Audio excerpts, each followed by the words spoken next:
You're watching Zodiac. Welcome to the news. Coming up tonight, Blantyre City Primary School learners protest for not learning as teachers stage sit-in over delayed salaries.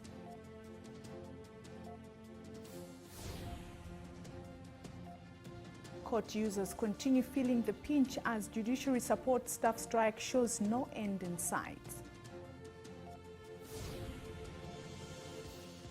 International Labour Organization tips government to reposition its focus on social protection. And elsewhere, 3 people stabbed to death by rampaging youths in Kenya.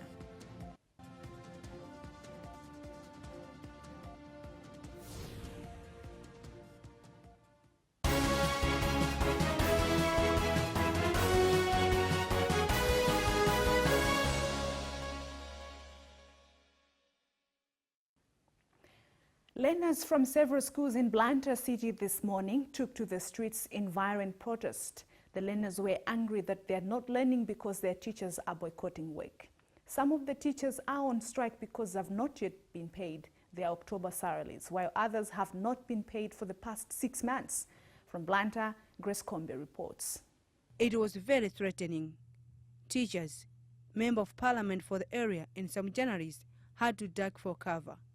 The pupils say due to unpaid salary of teachers, there is no learning at their respective schools. First time I heard that there is a kind of a strike at CI, I thought it was wise to come back from where I was going to come and talk to the teachers and take the control of the situation at CI Primary School.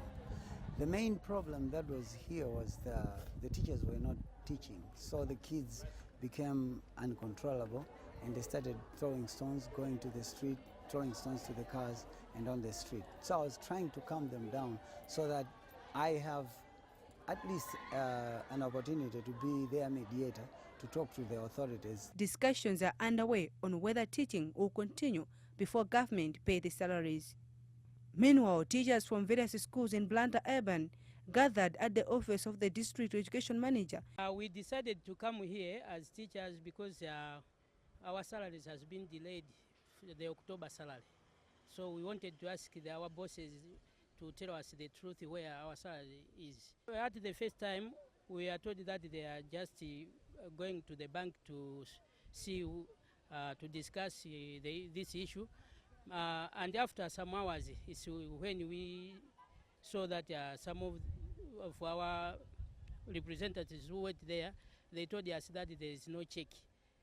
But to our surprise, after some hours, we have seen other people, other teachers saying that they have received the message that the salaries are now starting going into the bank.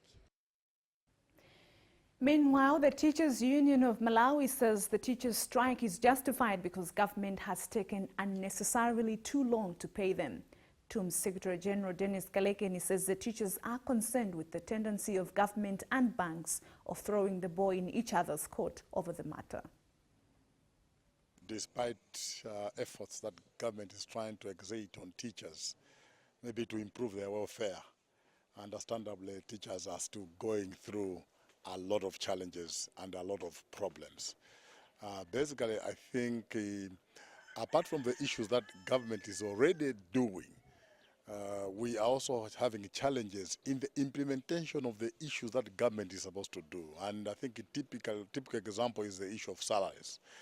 Government is obliged to pay salaries to teachers, and we are grateful that government indeed pays the salaries. But we have a challenge right now that has emanated from the same issue, is now delays in the disbursement of the salaries. As the government is paying teachers, they pay a cost center at a go, using what they call a case number. So one case number in a particular district, like say for instance Blantyre Urban, one case number is going to be the route through which every teacher, irrespective of the bank from where this teacher gets the salary from, then everybody will be paid through that channel. But there are variations. When the instruction is given through that case number, there are variations in terms of now how soon a bank would start paying. You discover that the moment RBM instructs the banks to start paying, maybe one bank, within 30 minutes, they are already paying. But you discover that another bank takes a day or takes 2. So I'm aware that the districts which delayed, like Blantyre Urban, for instance, and Mulanje, instruction by Reserve Bank has been given to the banks. And other banks have already started paying. Yet others have not started. So you see, now that creates a challenge. Staying with the teachers' strike, the Ministry of Education has pleaded with the teachers to return to work, saying government is working to address their concerns. Acting spokesperson for the ministry, Manfred Ndovi, says so far government has released funds for the salaries of teachers not paid for the month of October, but some banks are delaying the payment due to internal challenges. On the line from Capitol Hill in Lilongwe, he speaks to George Kalungwe. For October salaries, most of the teachers have received. For those who haven't received, it's an issue to do with the banks. So we hope the banks will pay them. But government has already paid the banks to pay these teachers. For those teachers whom you're saying they haven't yet received salaries since May, we already said that the ministry is processing their salaries. And right now, as I'm talking, because they are not on the payroll, most of them are not on the payroll, we are paying them outside the payroll. It will also take us time for us to finish paying them outside the payroll. However, they will still receive their salaries. No, but the process you are following seems to be going slow. Now you're looking at somebody who has not been paid for about 19 days into the new month. Isn't there a way you can follow to quicken the process so that you also consider the welfare of the teachers? We are trying to talk to the banks so that the teachers are paid in time, because we finished paying them late, but the banks also, they have their own processes of paying. So it's not the matter of government maybe delaying the salaries now, but it's the procedures in the banks. The situation now seems to be going out of hand. In Blantyre today, we have seen learners from various primary schools going into the streets to protest. And still in Blantyre, also several teachers have now downed tools. This is a very bad situation. Yeah, it's bad indeed, but we are trying our best to make sure that they receive their money. We have already started negotiations with the banks so that they should be paid as soon as possible. They should just bear with us, and what we are saying that their salaries will be paid as soon as possible. Court users continue to feel the pinch as the strike by the judiciary support staff shows no end in sight. Meanwhile, people in the country have expressed concern that the decision by the police to start releasing inmates awaiting trial without following the due process. According to Police Chief Loti Zonzi, police holding cells are getting full and there is no alternative but to free the suspects on bail, pending when the courts will resume work. Robert Kalua went into the streets of Lilongwe to speak to some concerned citizens. When they are arrested, we expect them to be taken to court to undergo trial. But we hear they're being released without going to court because of the strike. This is dangerous. The system has broken down. They must tighten security because the people being released can harm us. Government must act on this quickly. As a vendor, I'm worried because, as you know, our market was burned. This was because of lack of security. So we are concerned over everything that can disrupt security. They must find a place to keep those people. Releasing them anyhow can lead to security breakdown. In Zuzu, Steve Zimba has also been speaking to concerned court users as well as a lawyer who is urging government to swiftly address the situation.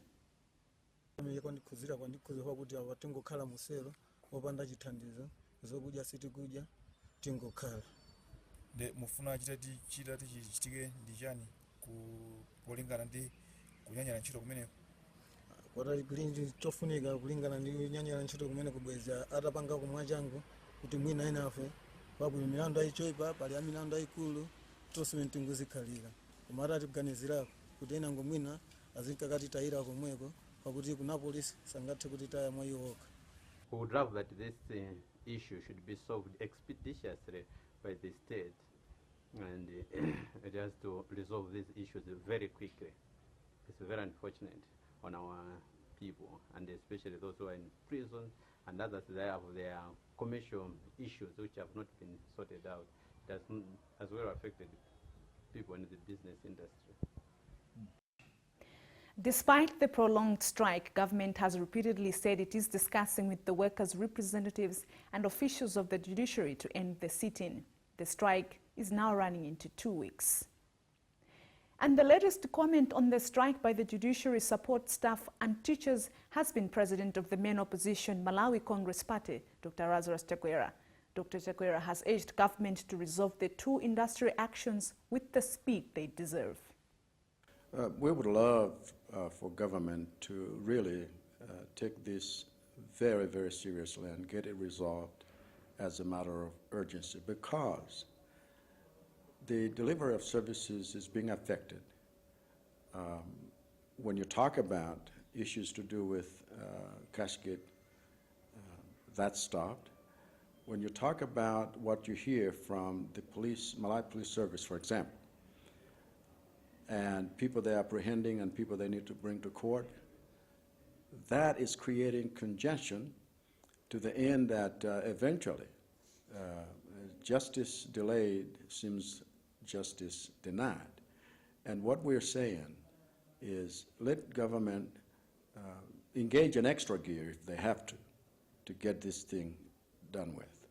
But not only did we mention judiciary, we mentioned other things, because there's no reason after the passing of the budget why teachers should still be complaining, and some of them saying we are not teaching until we get our pay.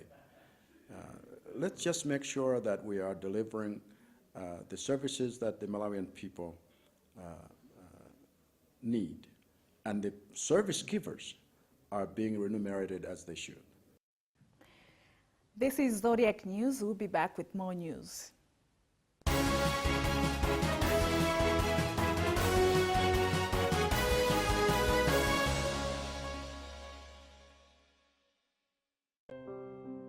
Dear Boom, when me and my brother were little kids, making a mess was our favorite part of helping Mom.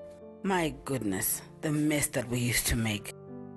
We were just so engrossed in the whole experience of the magic of baking our favorite chocolate cake. I realized why she never shouted at us. She never minded the mess, because there was something much bigger going on here. She spent time with us. Now that I'm older, I use every opportunity that I can to spend time with my kids. Cherish those fun chores and let Boom take care of the hard ones with its powerful stain removal properties. Every story has a hero. Every mother has a story. Boom, every mom has a story. For centuries, deep in the heart of Zambia, the princes and princesses from the neighboring tribes of Ngombeland each meet once a year to reveal the big secret before the wedding.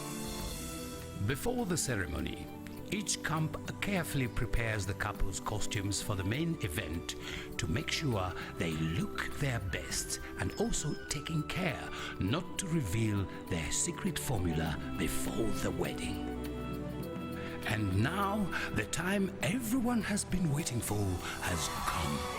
It is time to reveal the secret formula behind their beautiful attire.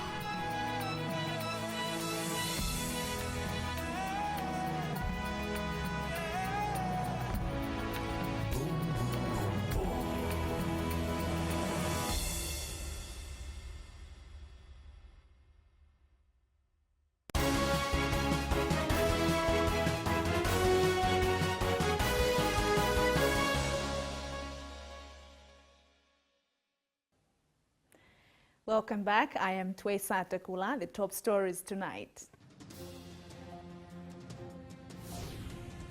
Blantyre City Primary School learners protest for not learning as teachers stage sit-in over delayed salaries.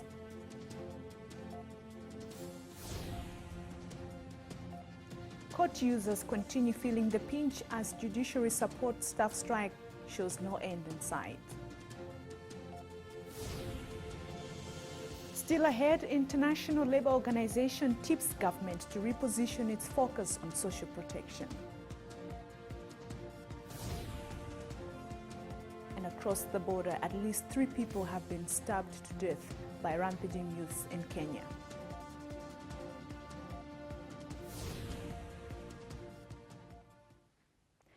The International Labour Organization has tipped government to reposition its focus on social protection policies to ably cushion the poor from economic hardships. According to technical advisor for social security at ILO, Nuno Maria, Malawi currently faces challenges to pull its resources together in improving social protection. William Kumwembe reports on a social protection floor assessment meeting taking place in Lilongwe. With the majority of Malawians still living below the poverty line, government and other players have a huge task to cushion the poor from economic hardships. According to the International Labour Organization, ILO, with more than half of the population living on less than $1 a day, strides to address the poverty levels need to be enhanced. These stakeholders are meeting in Lilongwe to brainstorm on possible means of addressing this challenge.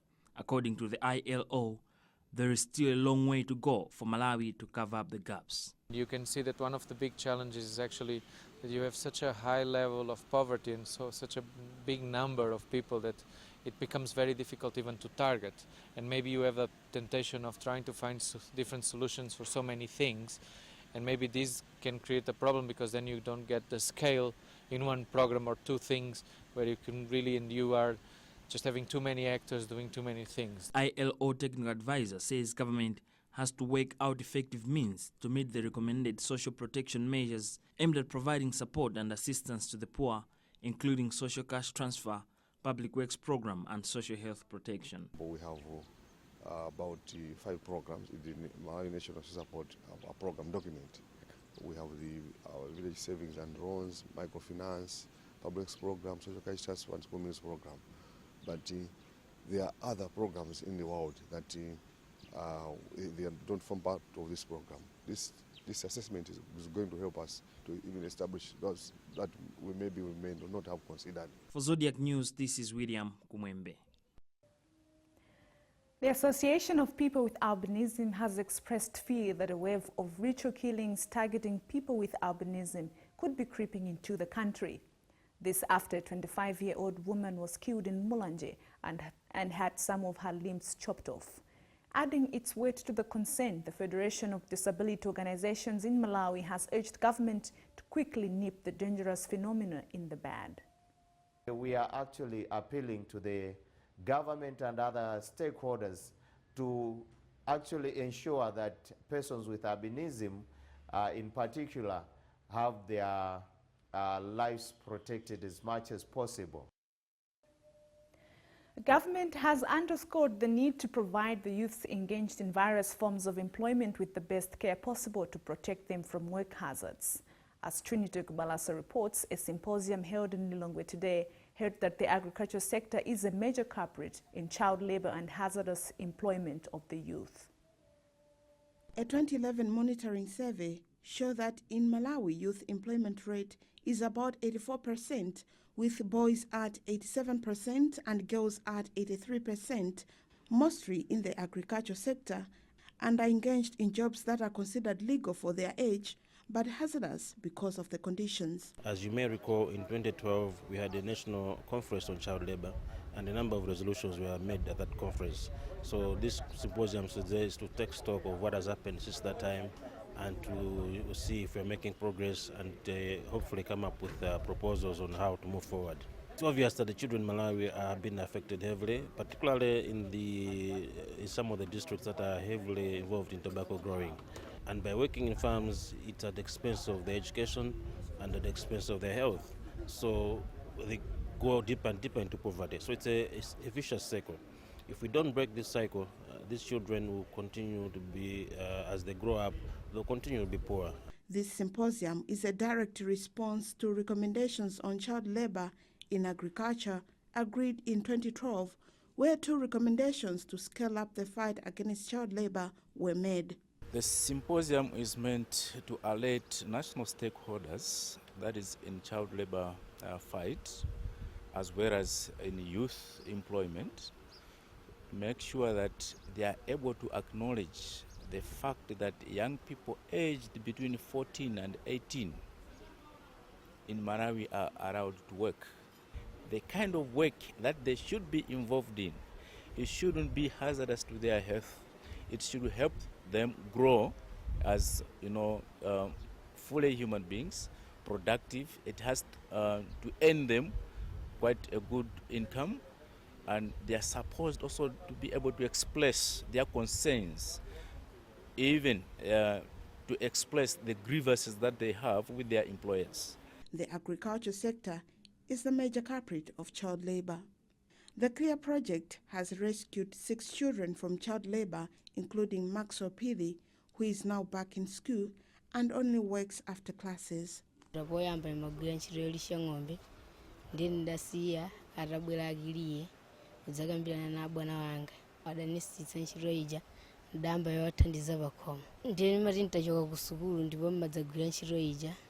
CLEAR project in Malawi is being implemented by Save the Children International, UNECO, CRECOM, and Total Land Care, and is supported by the Eliminating Child Labor in Tobacco Growing Foundation, among others.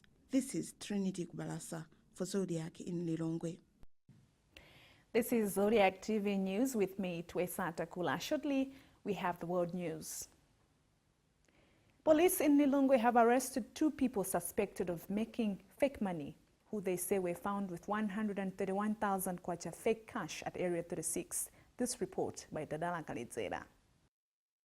As crime is on the rise in the country, police in Lilongwe have arrested 2 men who were allegedly found with fake banknotes.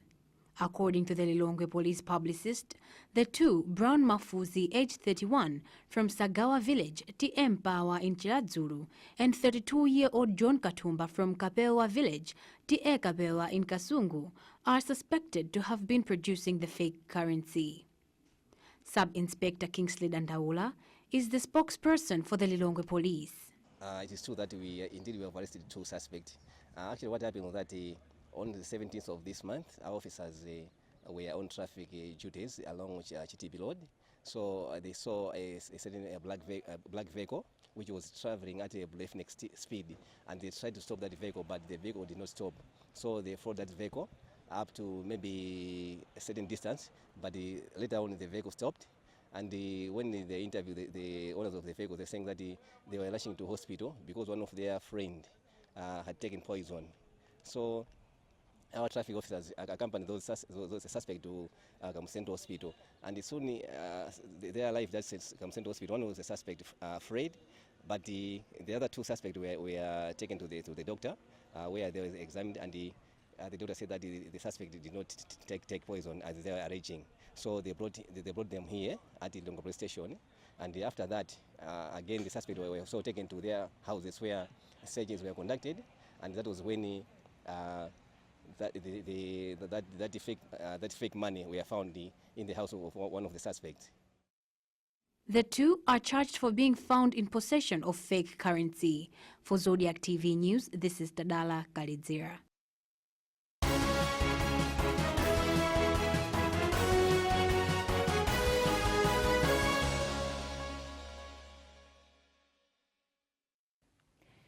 The United States Africa Command, AFRICOM, says work overload among ministries of health in West African countries affected by Ebola outbreak is one of the major challenges affecting efforts to contain the disease. AFRICOM Command Surgeon Dr. David Wise says the ministries at the moment are expected to provide so many services with limited workforce and funds. Veronica Mare sent us this report from Germany. Over 14,000 people have contracted the Ebola virus disease in West Africa, with over 5,000 related deaths. As countries continue to struggle in containing the outbreak, United States Africa Command AFRICOM has stressed work overload among ministries of health in West African countries as a contributing factor in challenges experienced in dealing with the Ebola outbreak.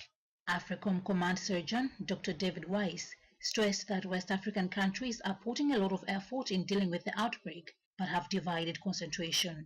He set an example of the ministries forced to handle too many things at once that are in different categories, such as providing medical equipment, constructing Ebola centers, handling the bodies of the people that have died, and so much more.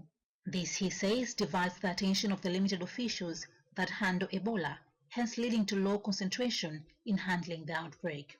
For ZBS News in Stuttgart, Germany, this is Veronica Mani. In other world news, Ivory Coast Defense Minister Paul Kofi has ordered soldiers to return to barracks after they staged protests in at least 2 cities. Soldiers blocked roads in the main city of Abidjan and the second city of Bouake to demand unpaid allowances. Details in this BBC report.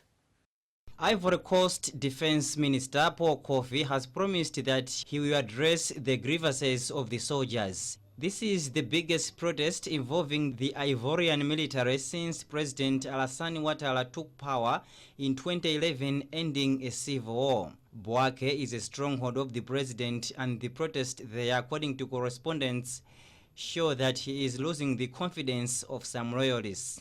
Soldiers sealed off around the offices of the national radio and television station in the city. An eyewitness added that the protest forced shops and banks in the city to close. At least 3 people have been stabbed to death by rampaging youths in the Kenyan city of Mombasa. Earlier, police raided 2 mosques they accuse of having links with militant Islamists in neighboring Somalia. This BBC report for details. 1 person was killed in the police raids and more than 200 have been arrested. Witnesses said masked youths armed with machetes then went on the rampage in the Kisauni area of Mombasa, attacking people waiting at bus stops. Several others were injured in the attacks, which were carried out in an apparent revenge for the police action. Local police chief Richard Ngatia said police are investigating the incident. Some of the youth reportedly carried black flags similar to one recovered in the raids on the Musa and Sakina mosques.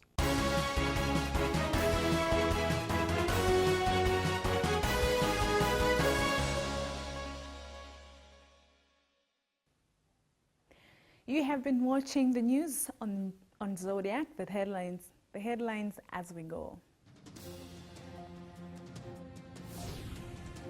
Blantyre City Primary School learners protest for not learning as teachers stage sit-in over delayed salaries.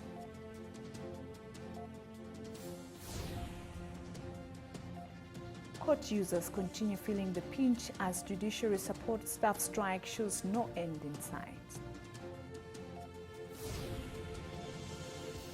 International Labour Organization tips government to reposition its focus on social protection. And across the border, at least 3 people have been stabbed to death by rampaging youths in Kenya.